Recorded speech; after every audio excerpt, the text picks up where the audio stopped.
Fechou. Fala, galerinha. Tranquilos?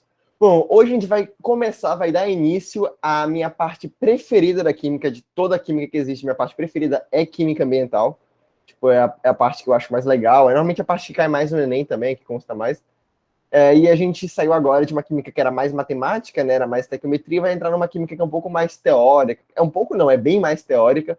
E assim, eu acho mais legal porque normalmente a parte ambiental ela tem uma lógica específica a seguir, né? Protege o meio ambiente. Se tudo aquilo for para proteger o meio ambiente, você bota lá que é o certo. Mas enfim, vamos começar. Essa primeira aula de hoje é sobre combustíveis fósseis.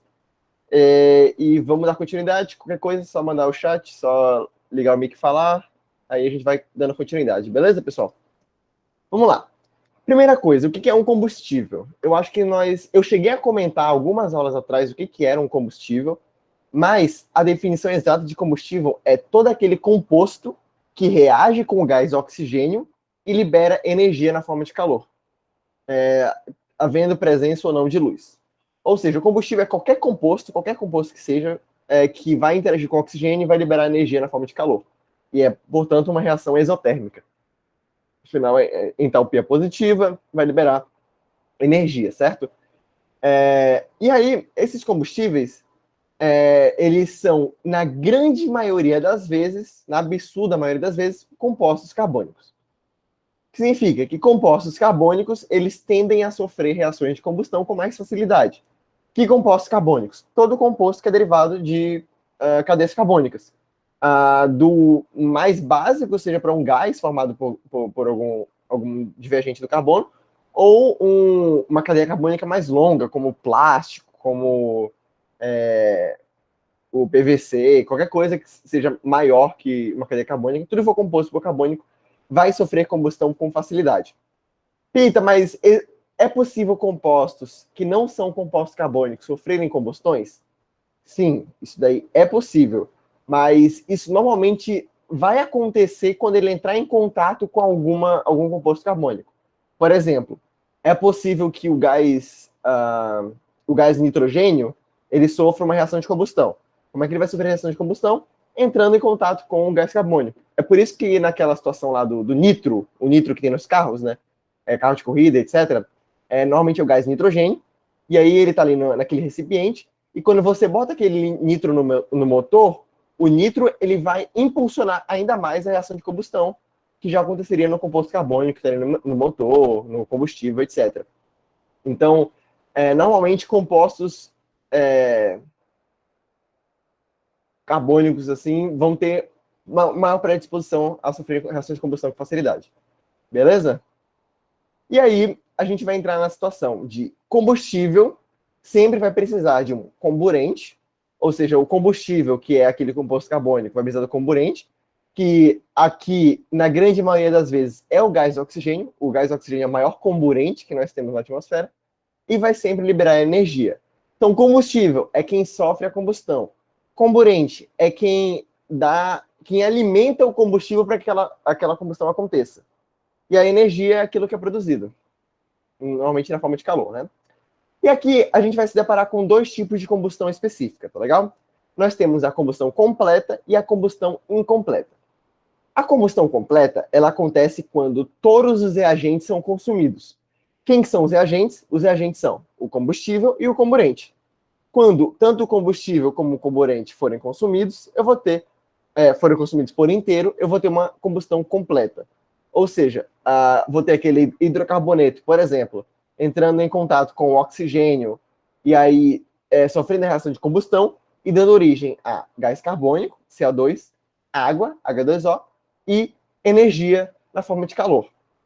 Ou seja, reação completa, reação de combustão completa. Eu vou ter o hidrocarboneto sendo completamente consumido, junto com o oxigênio, ou com o comburente, né, combustível e comburente, dando origem a gás carbônico, água e energia. Os reagentes, não é tão importante que vocês entendam o que é o reagente numa reação de combustão completa. O mais importante é que vocês entendam o que é os produtos. Toda reação de combustão completa sempre vai ter como produtos gás carbônico, água e energia. Sempre. Não tem exceção aqui nesse quesito, tá legal? Nas reações de combustão completa, eu sempre vou ter produção de gás carbônico, água e energia. Já na combustão incompleta, nem sempre. Na combustão incompleta, eu vou ter o meu combustível, aqui no exemplo é o hidrocarboneto, vou ter o meu comburente, aqui no exemplo é o oxigênio, mas nem todo o comburente vai ser consumido. Pita, o combustível vai ser consumido por inteiro? O combustível vai. O hidrocarboneto ele pode ser consumido por inteiro. Mas o importante é analisar o comburente. Se o comburente estiver sendo consumido por inteiro, a combustão é completa. Ou seja, se todo o meu oxigênio estiver sendo consumido na reação de combustão, eu vou ter uma reação de combustão completa. Mas, se eu tiver um pouco de comburente que não seja consumido, se eu não tiver comburente o suficiente, que normalmente eu tenho uma quantidade menor de comburente que está ali na reação, o comburente está reagindo em menor proporção, no caso do oxigênio, quando eu tenho menos oxigênio, essa combustão vai ser incompleta. E nas combustões incompletas, eu tenho a formação de monóxido de carbono, que é o CO, monóxido de carbono, ou fuligem, mais água, mais energia. Então vamos lá. Qual que é a diferença de uma combustão completa para uma combustão incompleta? Primeira coisa que vocês vão analisar, o produto.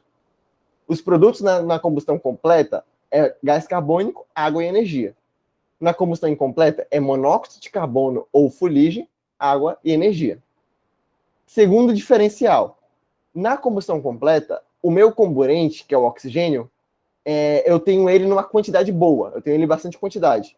Então, essa quantidade de comburente de oxigênio é suficiente para eu consumir todo o meu combustível. É uma quantidade suficiente de comburente, ou seja, na combustão completa, eu tenho uma quantidade suficiente de comburente. Na combustão incompleta, eu não tenho oxigênio o suficiente. Me falta oxigênio na combustão incompleta, me falta comburente para eu fazer toda a combustão como deveria acontecer. Então, Pita, são só essas duas diferenças que eu tenho numa combustão completa para incompleta? O produto e a quantidade de comburente? Não. Tem a terceira diferença, que é a coloração. Na combustão completa, como eu tenho a formação de. Como eu tenho a formação de dióxido de carbono, né, do gás carbônico, eu vou ter um foguinho azul. Eu vou ter aquele fogo azul.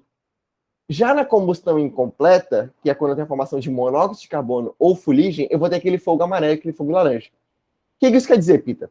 Quando aquele fogo do fogão tá um fogo azul, fogo azulado, aquele maçarico tá bem azulado mesmo, quer dizer que tem bastante oxigênio ali, tem bastante comburente. E aí, por ter bastante comburente, aquela reação de combustão é a reação completa. Já a reação incompleta, ela acontece normalmente quando me falta o oxigênio. Quando não tenho oxigênio suficiente, quando eu não tenho comburente suficiente. Então, normalmente quando o botijão de gás já está no finzinho, quando o botijão de gás já está quase acabando, já está quase esgotando, o fogo dele fica bem vermelho, fica um fogo bem forte, amarelado.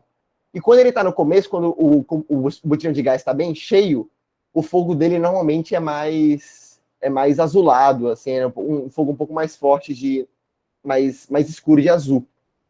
E aí isso acontece porque quando o botijão está cheio, eu tenho ainda gás oxigênio e tenho gás monóxido dióxido de carbono, né? Justamente o gás ali vai acabar liberando gás de dióxido de carbono. E aí eu tenho mais oxigênio no tanque.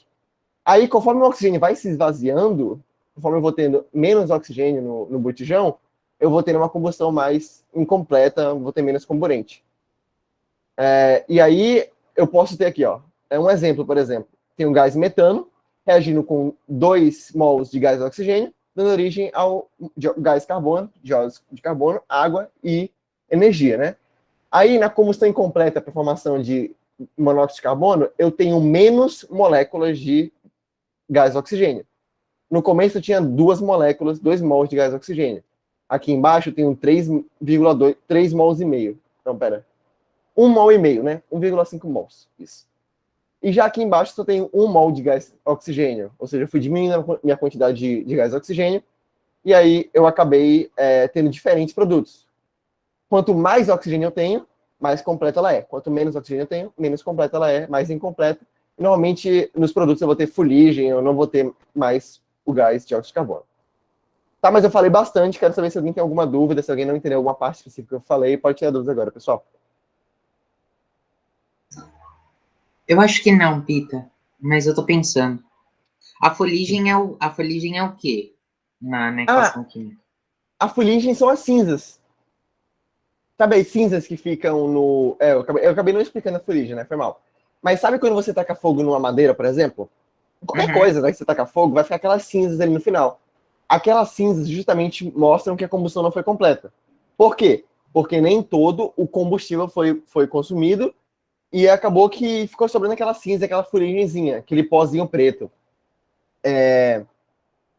Nem todo o combustível foi consumido, né?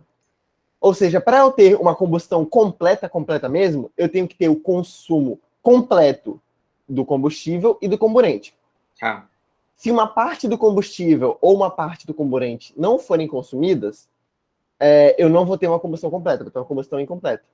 Isso pode acontecer quando eu tenho muito comburente e pouco combustível, aí acaba que o combustível acaba não sendo consumido por inteiro, né? Fica sobrando umas cinzinhas. Ou quando eu tenho muito combustível e pouco comburente. Porque se eu tenho pouco comburente, nem todo o combustível vai ser consumido porque vai faltar comburente. Mas é basicamente isso. Entenderam? Então é quando eu tenho muito comburente e pouco combustível, quando eu tenho muito combustível e pouco comburente. Isso. É isso, tá. No geral é isso. Tá legal? É legal que, eu não sei se vocês já viram, mas tem um exemplo da vela, que você pega uma vela e você acende a vela e deixa a vela ali. A vela, você acende e fica pegando fogo, né? A reação de combustão é o fogo. E aí, se eu deixar a vela normal, em teoria, a vela vai ser consumida por inteira, e aí o fogo vai se apagar. Por quê? Eu acabei com o comburente? Eu tirei o comburente quando acabou a vela? Não, né? Ainda ficou o comburente lá, ainda ficou o oxigênio. O oxigênio ainda está ao redor da vela. Mas o que acabou? Acabou o combustível. Se acabou o combustível, eu não tenho mais fogo, eu não tenho mais reação de combustão. Mas ainda tem o comburente? Tem o comburente.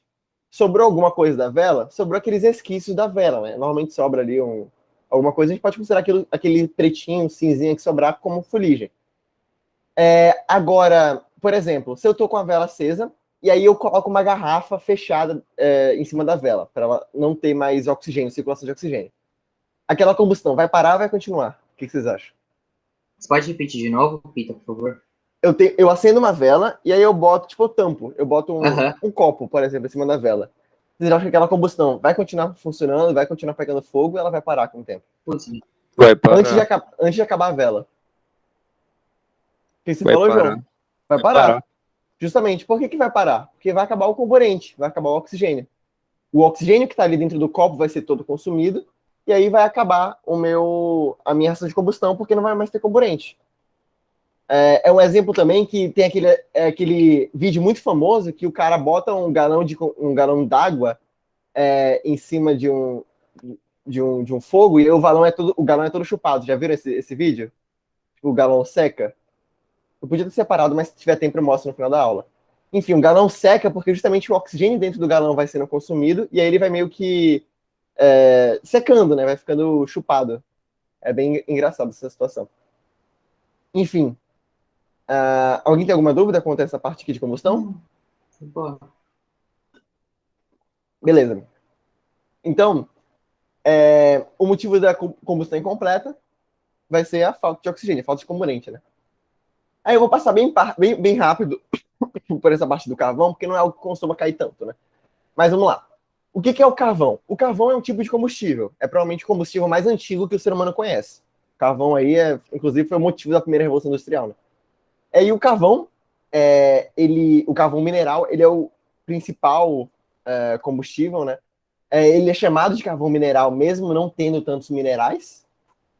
Ele é derivado, não de minerais, mas da decomposição de fósseis de seres vivos. Justamente, eu tive um soterramento dos seres vivos, por exemplo, eu tive o sedimento de várias camadas de terra em cima de corpos de seres vivos, acabaram se decompondo, e aí deram origem ao carvão mineral, assim que ele é formado. E aí, a hulha é um tipo de carvão mineral que tem um teor baixíssimo de cinzas. Os cinzas, ou fuligem, é todo aquele material que não é combustível. É todo aquele material que é incombustível, que não pode pegar fogo. Tudo isso é considerado fuligem ou então cinzas. E ela tem também baixíssimo teor de compostos sulfurados. compostos sulfurados são aqueles compostos que dão origem à chuva ácida, né? Chuva ácida justamente formada por água mais dióxido de enxofre, que vai formar o gás sulfúrico e cair na forma de chuva. E justamente o carvão, a hulha, só para que fique claro, é um tipo de carvão. A hulha é uma espécie de carvão. E ela é o carvão normalmente que é utilizado depois que o carvão sofre uma destilação, para que consiga ficar um pouco mais fácil de manuseá-lo. Justamente porque a hulha é como se fosse a matéria-prima do carvão. Você pega o carvão, tira o carvão da natureza, aquele minério de carvão lá do Minecraft, você meio que bota ele para sofrer uma destilação, e aí você acaba tendo um carvão um pouco mais puro, que é a hulha. E aí sim ele vai ser utilizado como um combustível um pouco mais sólido, né? Inclusive a hulha é menos poluente. Na Revolução Industrial, primeira revolução, usavam muito o carvão normal, e depois que eles descobriram que se eles fizessem uma destilação no carvão, eles conseguiam um material um pouco mais puro, que era mais eficiente, gerava mais combustão, e também que poluía menos a atmosfera. Mas essa parte de poluir a atmosfera veio sendo descoberta só recentemente. Mas enfim. Alguma dúvida rápida quanto ao carvão? Não se apeguem tanto assim, porque o carvão não é algo que costuma cobrar tanto esmiuçadamente nas provas. Mas beleza. Vou passar aqui então. Aqui, essa é a hulha, é um tipo de carvão. É um carvão um pouco mais puro, um pouco mais compacto. Isso aqui é o coque, que é também um carvão, como se fosse um carvão defumado. Que também é muito utilizado aí nas siderúrgicas, é um tipo de carvão. Legal? Então, quando vocês virem os termos hulha e coque, saibam que são termos referentes a carvão. As questões gostam de colocar esse nome também. Beleza, o próximo combustível que a gente vai falar aqui é o gás natural. O gás natural, ele é todo aquele hidrocarboneto que está aliado a gases. Ou seja, são cadeias carbônicas na forma de gases. E o principal gás natural que a gente conhece é o gás metano, que é o CH4, que é o gás derivado, principalmente aí hoje em dia, dos mamíferos, dos ruminantes principalmente. Que a vaca, o boi, o cavalo, eles liberam bastante gás metano, justamente pela fauna intestinal deles. A digestão deles acontece inteiramente voltada à produção do gás metano ao final. Então, eles são os maiores produtores de gás metano que a gente tem recorrentemente, né, nos seres vivos. Mas, Pita, o gás metano ele só é formado a partir de seres vivos? Não. O gás metano, ele com certeza é formado pela decomposição de material orgânico, nos aterros sanitários, são grandes produtores de lixo, né, de lixo orgânico que produzem o gás metano, mas o gás metano ele também é formado a partir da decomposição antiga de animais. Vários animais foram soterrados, morreram há muito tempo, entrando em decomposição, e aí os seus corpos nos subsolos acabaram, de fato, liberando gases metano, e aí que foram se juntando em determinados espaços, em determinados buracos.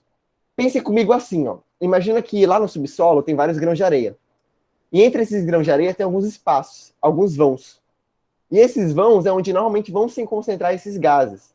Então, esses reservatórios de gases naturais são normalmente espaços entre os vãos dos grãos de areia, grãos de concreto, grãos de arenito, enfim, o que quer que seja.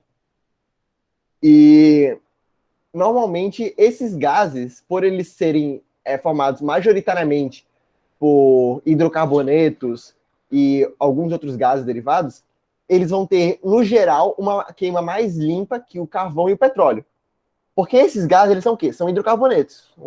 São hidrocarbonetos na forma de gases. Mas o petróleo e o carvão mineral, eles têm muitas impurezas, eles têm muito enxofre, eles têm muitos materiais divergentes. Além do carvão, tem nitrogênio, tem muitas vezes gás hidrogênio também ali dentro. E aí acaba que por o gás natural ser um pouco mais objetivo na sua formação, ter somente hidrocarbonetos, com algumas exceções, eles têm, no geral, uma queima mais limpa. Então, Peter, o gás natural é um gás verde, né? Porque ele tem uma queima limpa, né? Então, não necessariamente. O gás natural que a gente encontra na natureza, ele não é puro, não é só hidrocarboneto. Ele vai ter também um pouco de enxofre, vai ter um pouco de fósforo, mas isso daí pode ser retirado a partir de reações e transformações, e é o que normalmente fazem.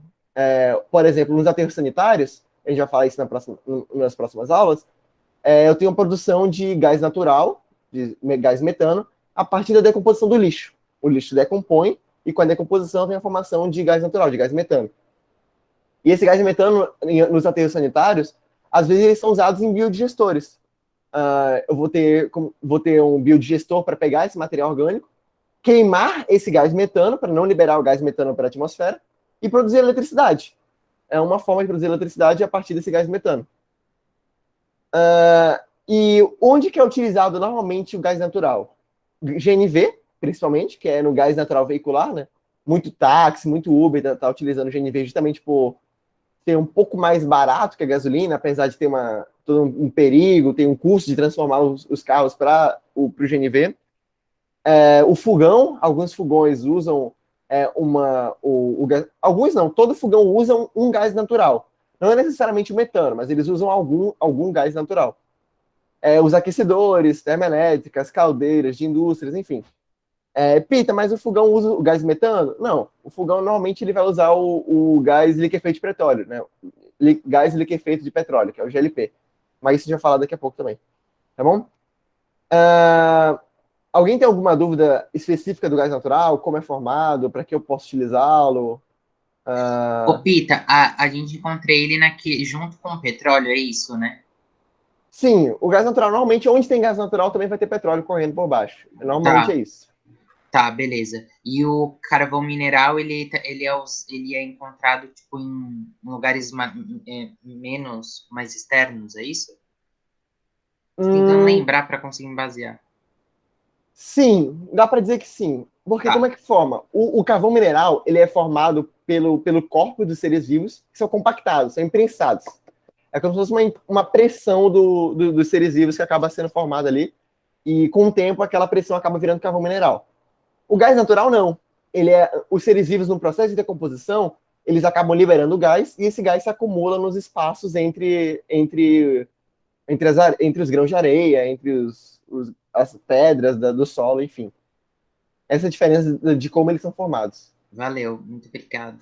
O gás natural é, de fato, uma liberação dos gases na decomposição dos seres vivos. O carvão mineral não, é como se eles fossem compactados ali, como se os corpos dele, de fato, virassem esse carvão. Virassem esse lance preto, né? Um ponto interessante. Pita, então o gás natural ele não agride o meio ambiente? É isso, eu posso usar gás natural à vontade e não vou ter nenhum problema ambiental. Não é bem assim. O gás natural, ele é o quê? O gás natural, ele é uma cadeia de hidrocarbonetos. Todo hidrocarboneto, ele sofre uma reação de combustão, e vamos lá. O que a reação de combustão libera para a atmosfera? O que a gente viu? Quem tá ligado aí? Toda reação de combustão libera 3 coisas como produtos. Quais são?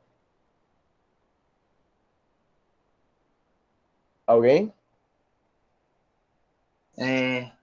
Nossa, ninguém vai falar? Eu tava super tipo, tentando um negócio.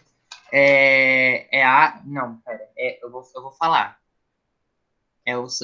Ai, meu Deus, eu me fui de todo. Pode falar. Peter. Eu vou me lascar inteiro. Tá bom, vamos lá. Toda reação de combustão, ela vai liberar um gás. Esse gás, se for uma reação completa, é o gás dióxido de carbono. Se for incompleta, é o monóxido de carbono ou a fuligem, né?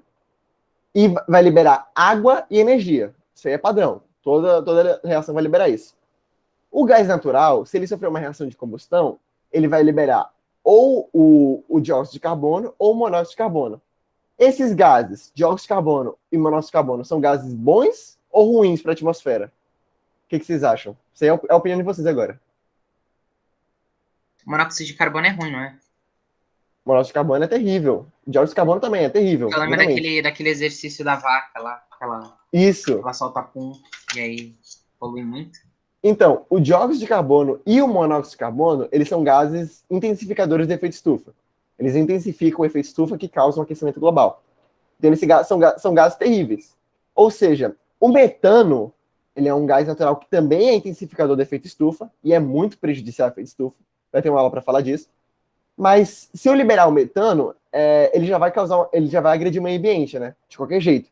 Então, se eu realizar a combustão do metano, transformar o metano de CH4 para CO2, água e energia, eu vou liberar de qualquer jeito um outro gás que é poluente também, que é o dióxido de carbono. Então, eu estou trocando um gás que é péssimo, o metano é um gás horrível para o meio ambiente, por um gás que também é ruim, mas é um pouco menos pior, que é o dióxido de carbono. Ou seja, fazer a combustão do metano é uma coisa até que viável. Só que ainda assim, ainda vai liberar um gás intensificador de efeito estufa. Ou seja, queimar gás natural também é ruim para o meio ambiente. É menos pior do que você deixar esse gás natural solto no meio ambiente, mas também é ruim. Beleza? Então tenha isso em mente. Legal? É importante falar. Aí aqui a gente tem uns exemplos de gases naturais, né? Aqui tem o GLP, que é o gás liquefeito de petróleo, tem o gás natural, o GNV. E aqui é normalmente de onde o gás sai. O gás normalmente vai ficar nesses espaços entre os grãos de areia, etc. E embaixo de gás natural, normalmente sempre vai ter petróleo, ou então algum outro tipo de óleo derivado do carvão. Beleza? Eles estão normalmente ficam bem próximos uns dos outros. E, não mais tarde, antes tarde do que nunca, né? O petróleo. O petróleo, a gente não tem 100% de certeza de qual é a origem principal do petróleo, mas a que mais se discute é que o petróleo ele tem a origem da decomposição anaeróbica de organismos marinhos. Muito antes do carvão ser formado, o petróleo foi formado pela decomposição de organismos marinhos no fundo do mar e acabaram dando origem a esse tipo de óleo na forma de hidrocarboneto, né? Então, qual que é a diferença da origem do petróleo, do carvão e do gás natural? A gente pode dizer que o gás natural é a liberação de gases a partir da decomposição dos seres vivos. Todo ser vivo libera gases quando ele está entrando em decomposição, ou então mesmo quando ele está vivo, né? E esses gases foram se acumulando no subsolo. O carvão, ele é o imprensamento de seres vivos no subsolo, né, sobre as camadas de terra. E o petróleo em teoria, a decomposição anaeróbica. Anaeróbica é sem a presença de oxigênio daqueles organismos marinhos milhões de anos atrás. Beleza? Essa diferença dos três, na origem dos três, talvez seja interessante vocês terem um pouco mais em mente, talvez seja um pouco mais importante para que vocês saibam, beleza? Mas aí o petróleo, ele tem um caso bem interessante que ele é formado somente por hidrocarbonetos. O petróleo puro, ele só tem hidrocarbonetos. Mas nem sempre a gente vai ter petróleo puro. O petróleo vai ter algumas impurezas, né? Mas a molécula de petróleo ela é formada somente por hidrocarbonetos. E aí, o petróleo ele é utilizado para 1 milhão de coisas. Você usa petróleo para tudo. Se você quiser usar petróleo, você vai estar usando. Mas a principal utilização dele é a formação de combustíveis. Gasolina, diesel, o combustíveis GNV também, né, que também pode ser utilizado do petróleo. Mas é ideal que vocês tenham em mente que o petróleo ele tem muitas funções e que a principal dele utilizada atualmente é a de combustível. E como é que funciona essa extração do petróleo?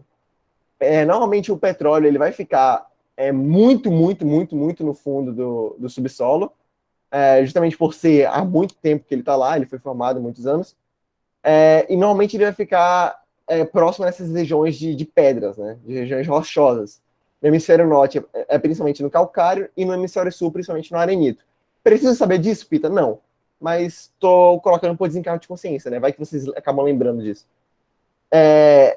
O petróleo, ele pode acompanhar ou não o gás natural, mas o gás natural normalmente sempre vai acompanhar o petróleo, então seja algo para ter em mente. Ou seja, onde tem petróleo, não necessariamente vai ter gás natural, mas onde tem gás natural vai ter petróleo mais embaixo, sem certeza. Inclusive, uma das formas que ele encontra o petróleo hoje em dia é através disso. E o petróleo ele é encontrado ou no pós-sal ou no pré-sal. O pós-sal é a camada mais perto da onde a gente está. O pós-sal é mais em cima e o pré-sal é mais embaixo. Pita, como assim? O pré está mais longe da gente? Se baseiem pelo centro da Terra, beleza? Tem o centro da Terra, aí tem o pré-sal e tem o pós-sal. Se baseiem assim. Esse lance do pós-sal, pré-sal é interessante vocês pensarem que algumas questões, às vezes, de geografia também pode acabar cobrando, né? Então, tenha em mente que o pré-sal ele é mais próximo do centro da Terra, do núcleo da Terra, e o pós-sal é mais próximo da superfície. É interessante pensar isso. Beleza? Alguma dúvida quanto à parte conceitual geral do petróleo? Alguém tem alguma questão? Vocês estão bem caladinhos hoje, galera. Pode fazer dúvida sem medo. Não, Pita, tipo, eu acho que eu entendi sim. Depois que você explicou, tipo, a diferença, eu falei, ah, tá, tipo, agora faz sentido. Tipo, o petróleo basicamente vai ser quando vai ser anaeróbico.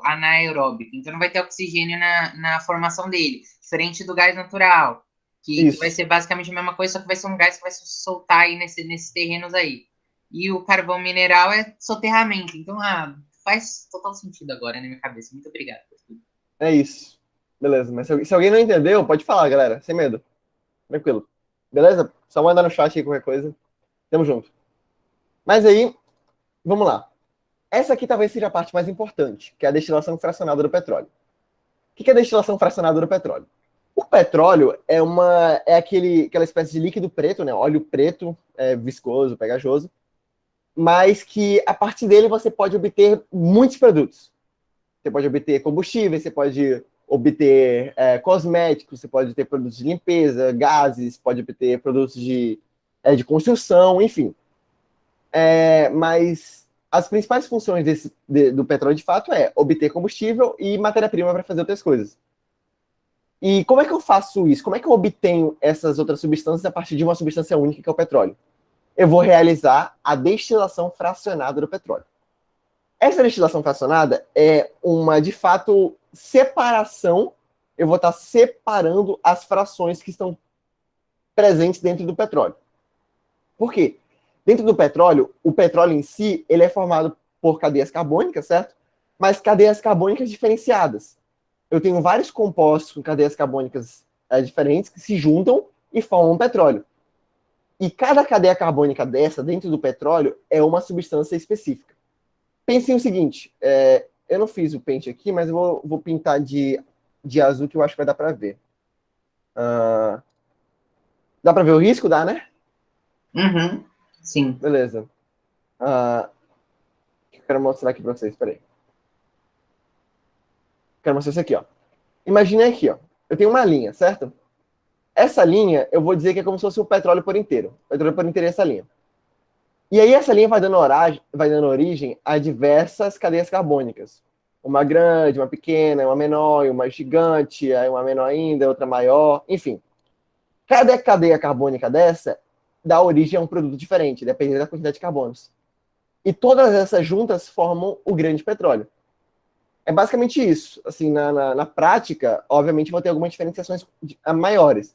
Mas na teoria, é como se fossem vários compostos formados de hidrocarbonetos dando origem a produtos diferentes, mas que todos eles juntos formam o petróleo. Ou seja, o petróleo é formado por várias frações e cada fração do petróleo dá origem a uma substância diferente. Mas como é que funciona isso? Vocês lembram como é que eu faço uma destilação fracionada? Vocês lembram como que é esse processo de separação de misturas? Você vai lá, coloca uma substância naquele tonel e vai aumentando a temperatura. Conforme for o ponto de ebulição das diferentes frações, dos diferentes compostos que formam aquela substância que você botou ali, ele vai liberando um gás, vai liberando uma substância que vai saindo por um produto diferente. Ou seja, quanto menor é o ponto de ebulição de uma substância, mais rápido ele sai, né? Porque são as temperaturas mais baixas. E isso que a gente vai mostrar aqui, ó. O que eu quero mostrar? Isso aqui é uma chamada torre de fracionamento. Aqui nessa torre de fracionamento, nesse tonel gigante, eu vou botar o petróleo. E aí eu vou aumentando a temperatura. Eu vou pegando essa fornalha e aí eu vou aumentando a temperatura dessa fornalha. Conforme a temperatura for aumentando, o petróleo vai liberando algumas frações. Quais frações são essas? Vamos lá. Vocês acham que vai sair primeiro aquelas que têm o maior ponto de ebulição ou as que têm o menor ponto de ebulição? O que vocês De acham? menor.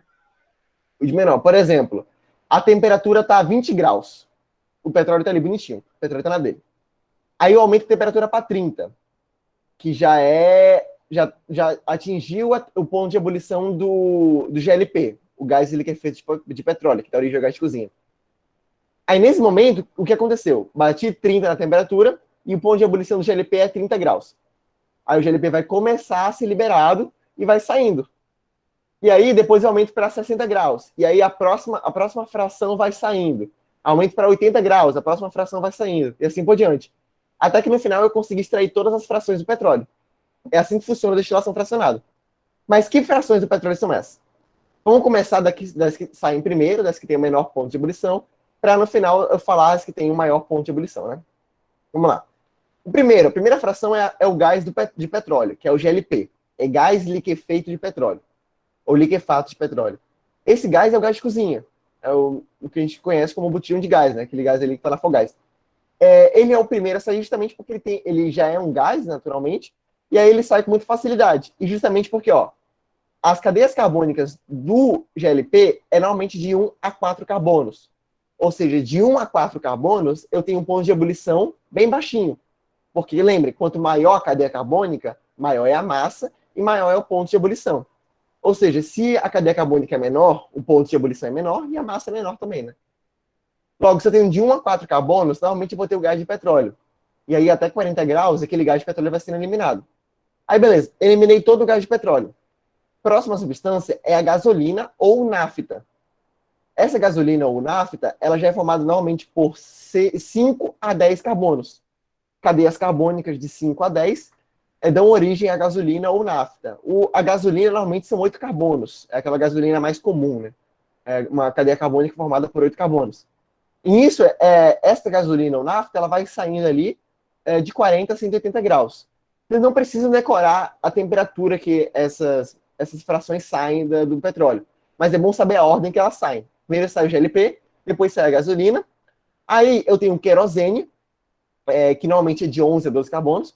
O querosene já é utilizado como combustível de avião. Por que ele é utilizado como combustível de avião e não é a gasolina, não é o diesel que é utilizado como combustível de avião, Pita? Porque normalmente o querosene ele tem um ponto de ebulição um pouco mais alto, né? E também ele consegue ficar junto mesmo em altitudes mais elevadas. O avião vai estar lá a seus 4.000 metros de altitude.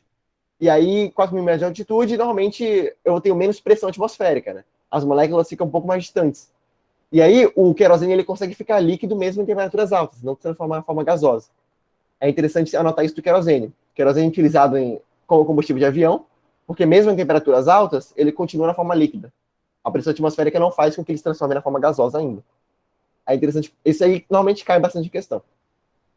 Depois do querosene, eu tenho o óleo diesel, que já é utilizado por caminhões, ônibus, carros um pouco maiores, picapes, né?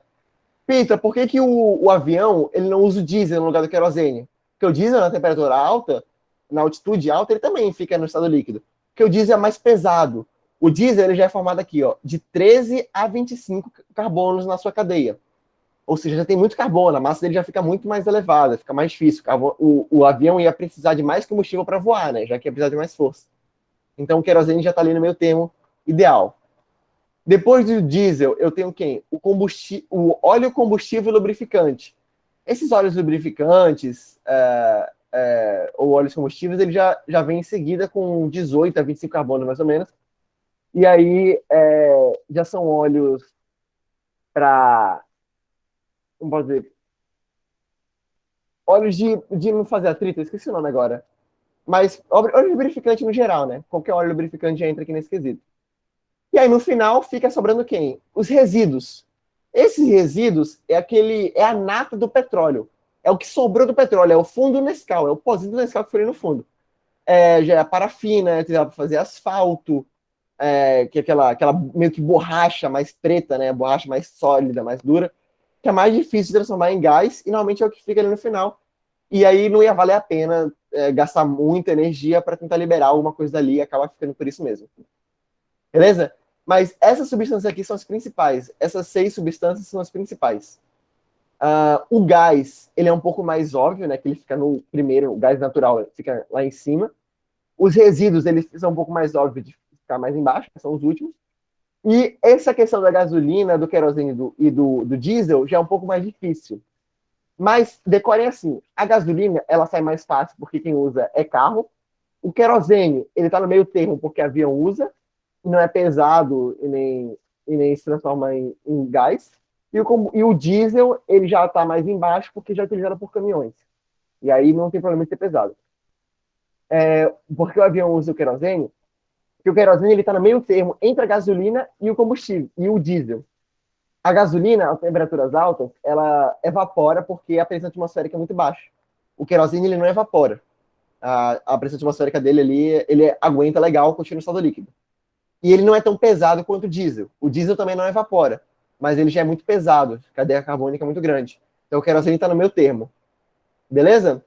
Essa ideia de gasolina, querosene e diesel é interessante vocês analisarem dessa forma. Carro, avião e caminhão. Porque aí fica mais fácil decorar quem vem depois. Mas E o aí, Pita, pode falar. ele não evapora porque a pressão de ebulição dele é muito alta, então a pressão dele vai ficar mais baixa? Não, o motivo dele não evaporar é porque a cadeia carbônica dele é maior. E aí ele tem uma estabilidade maior nas suas moléculas.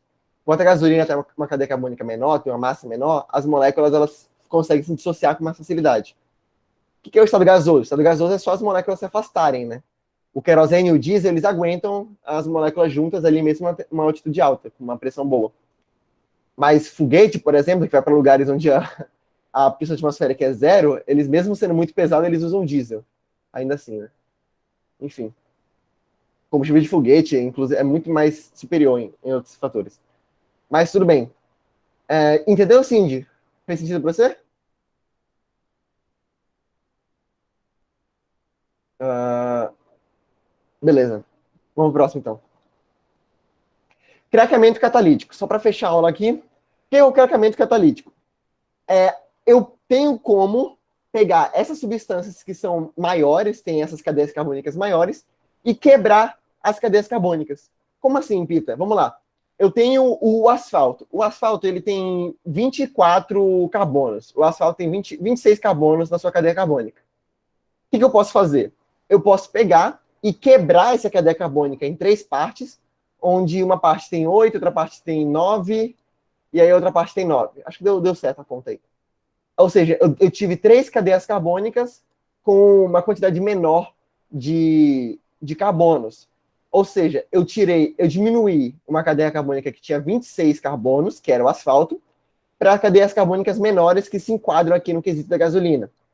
Então, o que eu faço? O craqueamento catalítico é o craquear, é o quebrar essas moléculas grandes, essas cadeias grandes de carbono, em cadeias menores e conseguir combustíveis mais úteis.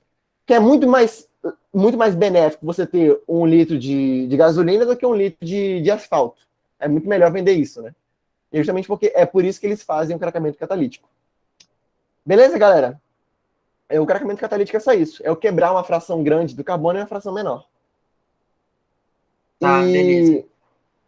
Isso é o que vocês têm que saber no geral, família. Aqui está um resuminho das frações de petróleo para vocês, ó. Resumo interessante. Tirem print aqui da tela para vocês usarem depois, consultar quando vocês precisarem, tá legal? Então anotem. Mas o slide já está no site, então podem anotar como vocês quiserem. E é isso, tem um exercíciozinho de 4 questões da apostila para vocês fazerem. E a gente encerra a aula por aqui. Tá bom, pessoal? A gente se vê de novo semana que vem. Beleza. Ô, Pita, o óleo diesel, por que ele precisa ser mais,